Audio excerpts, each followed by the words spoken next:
supplement, which is directed at seniors poverty specifically, and there is again.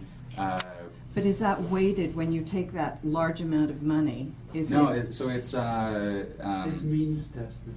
Both are means tested in different ways. Well, I'm just talking about spending dollars. Yeah. So the increase is simply by virtue of we have an increased seniors population, and so it's to maintain the pace of those existing programs. So those programs don't change. OAS pays out certain threshold at certain amounts for certain people. GIS does the same. GIS is a much better targeted program, and if you're really concerned about seniors poverty, we should be taking OAS benefits and plowing them into GIS to a large degree, but that's a whole different seniors conversation. But that's what I'm talking about. That's weighting it towards those that need it more. Yeah, right? but that's also I'm open to that conversation, but that's a difficult conversation to have with seniors. I'm a senior.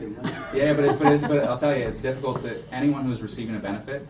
So take my parents as an example, who were both teachers, have good pensions, own a house in Toronto.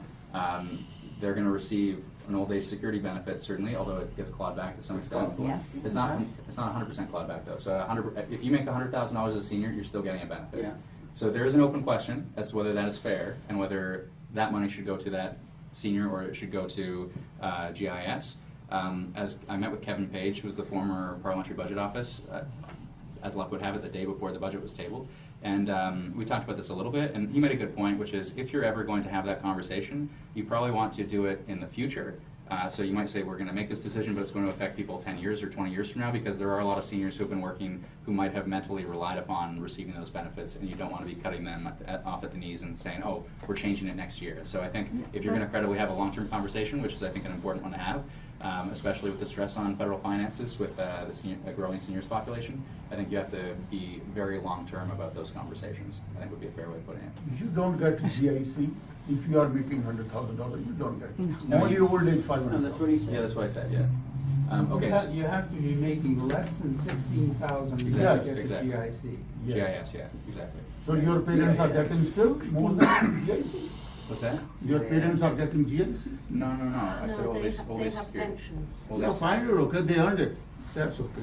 Yeah, but let's be very clear, right? There are three main planks to retirement security: guaranteed income supplement, which is very targeted towards the poorest of seniors; old age security, which is Well, yeah. Anyways, I have three questions. I'll just take one, ask two at the moment. One is regarding international development and any timetable towards the 0.7% of GDP, which was first stated by Lester Pearson, the former Prime Minister, Yeah. when we looked at the UN.